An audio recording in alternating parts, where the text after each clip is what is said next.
नमस्कार, hello and welcome back. इस video को आगे ले जाने से पहले या इस वीडियो को आगे बढ़ाने से पहले मैं आप सभी लोगों को, जितने लोग इस वीडियो को देख रहे हैं, सुन रहे हैं, उन सभी लोगों को राष्ट्रीय युवा दिवस की ढेरों सारी शुभकामनाएं आपको देता हूं, बहुत सारी शुभेच्छाएं आपको देता हूं। और मेरा ये पर्सनल मानना या मेरा विश्वास है कि देश को आगे बढ़ाने के लिए जितना भी काम, जितने भी सोच अगर कोई रख सकता है, जितने भी हाथ मेहनत कर सकते हैं, वो सारे के सारे अगर किसी के होंगे तो वो सिर्फ युवाओं के हो सकते हैं। और यही एक विचार मेरे दिमाग में था और इसी विचार से मैंने आज ये वीडियो बनाने का सोचा और मुझे लगा कि इस वीडियो को आपके सामने रखना चाहिए। So that is the reason I am making this video for you all, right. मेरा ये अनुभव रहा है, मेरा अब तक जितना भी मेरा थोड़ा बहुत अनुभव मेरा रहा, उस अनुभव के हिसाब से मुझे ऐसा हमेशा लगा है कि जितने भी लोग इस देश को बदलने के लिए आगे आए या जितने भी लोगों ने इस देश को बदलने के लिए थोड़ा भी अगर अपनी तरफ से कोई कंट्रीब्यूशन दिया है तो वो हमेशा उन्होंने उस स्टेज में दिया है जब वो इस युवा अवस्था में थे।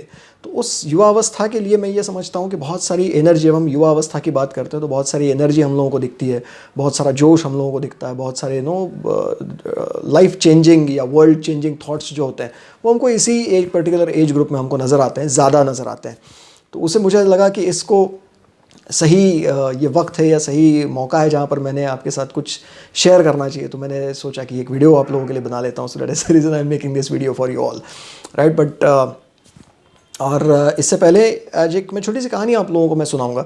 ये कहानी इससे पहले भी मैं सुना चुका हूँ, बट उस वक्त मैंने ये कहानी अंग्रेज़ी में सुनाई थी और मुझे ऐसा लगा कि ये कहानी हिंदी में भी आप लोगों तक पहुँचनी चाहिए। शायद उसका जो रीच है वो शायद ज़्यादा गहरा उतर पाएगा, क्योंकि ये कहानी मैं जितनी बार भी सुनता हूँ या मैं जितनी बार अपने आप को ये कहानी सुनाता हूँ तो मुझे ये कहानी कई बार प्रेरित करती है। और अगर ये कहानी मुझे प्रेरित कर सकती है तो मुझे ऐसा लगा कि देश के युवाओं को ज़रूर प्रेरित कर सकते हो। तो वही एक विचार लेकर के मैं ये कहानी आपके साथ शेयर कर रहा हूँ।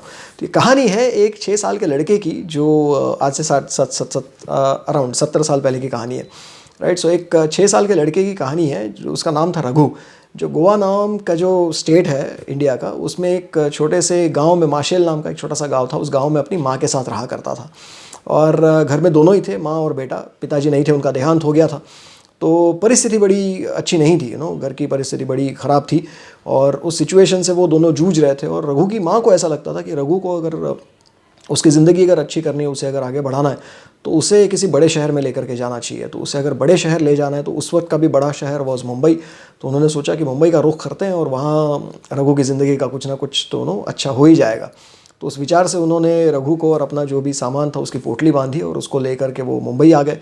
और मुंबई आकर के धारावी नाम की झोपड़पट्टी में वो रहने लगे। शायद आपने उसका नाम ज़रूर सुना होगा। एक ऐसी झोपड़पट्टी जिसे एशिया की सबसे बड़ी झोपड़पट्टी कहा जाता है, जहाँ पे दिन की शुरुआत गाली गलौज से होती है और दिन का जो अंत है, जो by the end of the day आप दारू और शराब के साथ आपका दिन का अंत होता है। ऐसी सिचुएशन में रघु और उसकी माँ दोनों वहाँ पर रहने लगते हैं। और रघु की माँ को लगता है कि अगर रघु को यहाँ पर आगे बढ़ाना है, रघु को पढ़ना चाहिए, तो उसके लिए मुझे उसको स्कूल में एडमिशन करवाना पड़ेगा, उसके लिए पैसों की ज़रूरत पड़ेगी, तो मुझे नौकरी करनी पड़ेगी। तो रघु की माँ पढ़ी लिखी नहीं थी, लेकिन उन्हें कहीं पर ये खबर सुनने में मिली कि कहीं पर एक है जहाँ पर नौकरी के इंटरव्यू हो रहे हैं। तो रघु की माँ को लगा कि चलो ठीक है, वहाँ पर जाकर के इंटरव्यू दे के आते हैं। तो जो नौकरी थी, नौकरी का मिनिमम रिक्वायर्ड एजुकेशनल क्वालिफिकेशन होता है, तो वहाँ पर उनकी मिनिमम रिक्वायर्ड एजुकेशनल क्वालिफिकेशन थी 3rd स्टैंडर्ड पास। अगर आप 3rd स्टैंडर्ड पास है तो आप नौकरी के लिए आ सकते हैं। अब रघु की माँ पढ़ी लिखी नहीं थी, लेकिन नौकरी की ज़रूरत थी, तो उसके बावजूद भी वहाँ पर वो इंटरव्यू देने के लिए गई। और उस एक पर्टिकुलर की उनको रिक्वायरमेंट नहीं थी, लेकिन उन्होंने कहा कि जो भी काम मिलेगा हम लोग कर लेंगे। तो वो थॉट प्रोसेस लेकर के वो वहाँ पर गई। तो जैसे इनका नंबर आया, इंटरव्यूअर ने उनको अंदर बुलाया और इंटरव्यूअर ने उनसे पूछा कि हाँ जी, आप कितनी पढ़ी लिखी है। तो इन्होंने कहा कि मैं बिल्कुल पढ़ी लिखी नहीं हूँ, लेकिन मैं काम करना चाहती हूँ। तो इंटरव्यूअर को बड़ा गुस्सा आया और उसने एकदम बेइज्जती करके उनको वहाँ से निकाल दिया। और रघु की माँ वहाँ से बाहर आई और उनको बहुत फूट फूट के रोई। उन्हें बहुत बुरा लगा कि मैं अपने बच्चे को आगे पढ़ाना चाहती हूँ, उसका भविष्य बनाना चाहती हूँ और मैं कोई भी काम करने के लिए तैयार हूँ, लेकिन सिर्फ मैं 3rd स्टैंडर्ड पास नहीं हूँ या मिनिमम रिक्वायर्ड एजुकेशनल क्वालिफिकेशन मेरे पास नहीं है, इसलिए मुझे नौकरी नहीं मिल रही है। तो ऐसे दुनिया में कई लोग होंगे जिनको नौकरी की ज़रूरत नहीं होती, लेकिन नौकरियां मिल जाती हैं। जो लोग नौकरी करने में इंटरेस्टेड नहीं होते और वो नौकरी पे लगे होते हैं, लेकिन हम सभी जानते हैं सिचुएशन क्या होती है। रघु की माँ को बड़ा बुरा लगा कि ऐसे भी लोग दुनिया में हैं जिनको नौकरी की ज़रूरत नहीं है और मुझे ज़रूरत है अपने बच्चे का भविष्य बनाने के लिए और मुझे मौका नहीं मिल रहा है। तो मैं आज यहाँ पर एक कसम खाती हूँ कि रघु को इतना पढ़ाऊँगी, इतना पढ़ा लिखा करके इतना बड़ा बनाऊँगी कि वो दुनिया में कहीं पर भी जाकर के वो अगर खड़ा हो जाए और अगर वहाँ पर वो उसको नौकरी की अगर वो अप्लाई करे तो कोई भी उसको ये ना बोले कि तुम्हारे पास मिनिमम रिक्वायर्ड एजुकेशनल क्वालिफिकेशन नहीं है। ये थॉट लेकर के वहाँ से वो रघु की माँ वहाँ से वापस आई और रघु को डाला म्यूनसिपैलिटी स्कूल में। और रघु भी अपनी माँ के साथ मेहनत करना शुरू करता है और रघु की माँ आसपास के घरों में जो भी काम मिलता है वो करना शुरू कर देती है, बर्तन मांजना, कपड़े धोना वगैरह, इस तरह के सारे काम वो करना शुरू करती हैं। तो रघु भी अपनी मेहनत कर रहा है, रघु पढ़ाई भी कर रहा है, रघु की माँ भी मेहनत कर रही है, रघु स्कूल में जाना शुरू करता है। रात में रघु को पढ़ाई करने का मौका मिलता है, रात को लाइट नहीं होती थी धारावी में उस वक्त। तो रघु वहाँ से चल कर जाता था लोकल स्टेशन पे और वहाँ पर जाकर के पढ़ाई करता था। रात भर 12 से 4 वहाँ पर लाइट होती थी, वहाँ से वापस आता था, फिर सुबह उठ करके माँ के साथ मेहनत करना है, स्कूल भी जाना है, पढ़ाई का काम सारा रात को चलता था। तो ये मेहनत रेगुलरली रघु अपना कर रहा है और ये करते करते रघु 10वीं की एग्ज़ाम अपीयर करता है और रघु मेरिट आता है। रघु मेरिट आता है, वापस आकर के दौड़ के माँ के पास आता है, माँ को बोलता है कि माँ मैं मेरिट आ गया हूँ, अब तुम्हें काम करने की ज़रूरत नहीं, घर में बैठ करके आराम करो, मैं कमाऊँगा। रघु की माँ बोलती है 1 मिनट और पढ़ सकता है?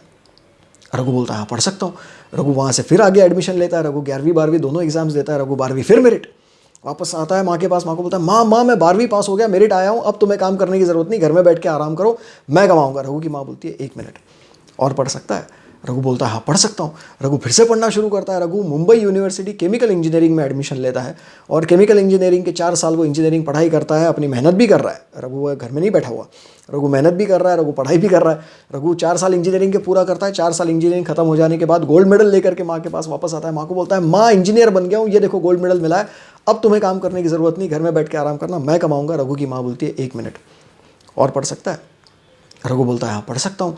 रघु एमटेक के लिए एडमिशन लेता है, रघु एमटेक कंप्लीट करता है, रघु एमटेक में भी गोल्ड मेडल लेकर के वापस आता है माँ के पास 2 साल के बाद। माँ को बोलता है माँ मुझे गोल्ड मेडल मिला है, अब तुम घर में बैठकर आराम करो, तुम्हें कहीं जाने की ज़रूरत नहीं, मैं काम करूँगा। रघु की माँ बोलती है 1 मिनट और पढ़ सकता है? रघु बोलता है हाँ पढ़ सकता हूँ। रघु पीएचडी के लिए एनरोल करता है, रघु अपना पीएचडी कंप्लीट करता है। रघु सिर्फ अपना पीएचडी कंप्लीट नहीं करता, रघु अपना पीएचडी तो कंप्लीट करता है ही, रघु अभी भी वहाँ पर झोपड़पट्टी में ही रह रहा होता है। और रघु अपने साथ साथ वहाँ पर आसपास के 16 बच्चों का भी पीएचडी अपने साथ कंप्लीट करवाता है। उन बच्चों का जिनका शायद जिनकी पूरी शायद अगर ज़िंदगी वहाँ पर लगी होती तो शायद उनकी भी ज़िंदगी उसी तरह से कटती जैसे वहाँ पे आसपास जनरल लोगों की कटती थी उस वक्त। अगर वो रघु अगर वही सोचता तो शायद वो भी वहीं पर रखता, लेकिन वो अपने साथ आगे बढ़ने के लिए उन 16 लोगों को भी साथ में लेकर के आता। तो अपनी भी पीएचडी कंप्लीट करी, उन 16 लोगों को भी पीएचडी कंप्लीट करी और रघु पीएचडी लेकर के वापस माँ के पास आता है। माँ को बोलता है माँ मेरा पीएचडी कंप्लीट हो गया, अब आप गिनना शुरू करिए। रघु 1 बार 2 बार 3 बार, रघु 37 टाइम्स 37 बार रघु अपनी पीएचडी कंप्लीट करता है। माँ को आकर के बोलता है कि माँ आज की डेट में मेरा भी 37-38वां पीएचडी उनको रिसेंटली मिला। रघु ने 37-38 बार अपना पीएचडी कंप्लीट किया। रघु आज दुनिया के ग्लोबल रिसर्च ऑर्गेनाइजेशन का हेड चेयरमैन करके वहाँ पर काम करते हैं। दुनिया के 60,000 साइंटिस्ट उनके हाथ के नीचे काम करते हैं, 60,000 साइंटिस्ट और रिसर्चर्स उनके हाथ के नीचे काम करते हैं। ये वो रघु है जिन्होंने भारत में हल्दी का पेटेंट वापस लेकर के आया। अमेरिका के साथ इंटरनेशनल कोर्ट में उन्होंने वो जंग लड़ी और वहाँ से हल्दी का पेटेंट वापस लेकर के आया। उसके बाद बासमती का पेटेंट भारत में वापस लेकर के आए, जिनको भारत सरकार ने 2014 में 25 जनवरी 2014 को जिनको पद्म विभूषण, भारत का दूसरा सबसे बड़ा नागरिक सम्मान, वो देकर के उनको विभूषित किया। और ये रघु आज की डेट में ये इतना सारा काम तो कर ही रहे हैं। ये एपीजे अब्दुल कलाम की टीम में, कोर टीम में भी काम कर चुके हैं। ये 6 साल का रघु जिसके हम लोग बात कर रहे हैं, 6 साल का रघु मतलब आज के दूसरे तीसरे कोई नहीं, डॉक्टर रघुनाथ अनंत माशेलकर।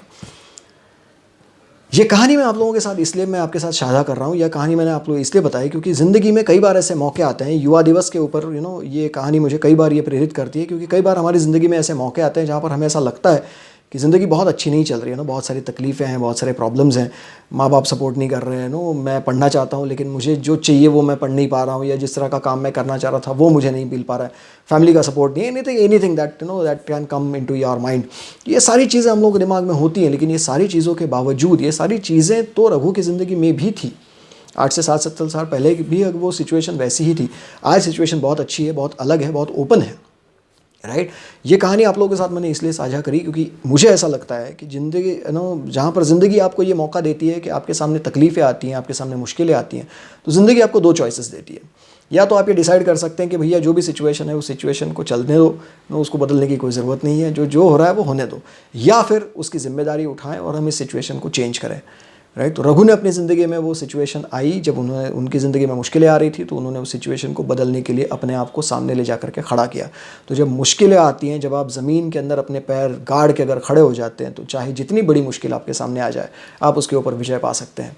ये मेरा अपना पर्सनल मानना है, राइट। और मुझे ऐसा लगा कि ये कहानी आप लोगों के पास ज़रूर पहुंचनी चाहिए। इस कहानी से बहुत सारी चीज़ें सीखने के लिए मिलती हैं और मेरा आप लोगों से रिक्वेस्ट है कि आप इस कहानी से जो कुछ भी अगर आपको सीखने के लिए मिलता है या जिस प्लेटफॉर्म पे भी अगर आप ये कहानी आपको सुनने के लिए मिले, आपके जो भी विचार हों वो ज़रूर आप मेरे साथ उसको साझा करें, आप उसे ज़रूर मुझे बताएं और उस माध्यम से हम लोग इस बात को आगे लेकर के जाने की ज़रूर कोशिश करेंगे। और जितने भी युवा इस वक्त इस वीडियो को देख रहे हैं, सुन रहे हैं, सीख रहे हैं, तो मुझे ऐसा लगता है कि आपको इस वीडियो से देखने, सुनने, सीखने, समझने के लिए ज़रूर कुछ मिला होगा। और अगर मिला है तो इसको जितना ज़्यादा आप आगे बढ़ा सकते हैं, भेज सकते हैं, फैला सकते हैं, इसको ज़रूर फैलाएँ। और फिर से एक बार मुझे इतना वक्त देने के लिए और मेरी इस पूरी बात को सुनने के लिए मैं आप सब लोगों का तहे दिल से शुक्रिया अदा करता हूं।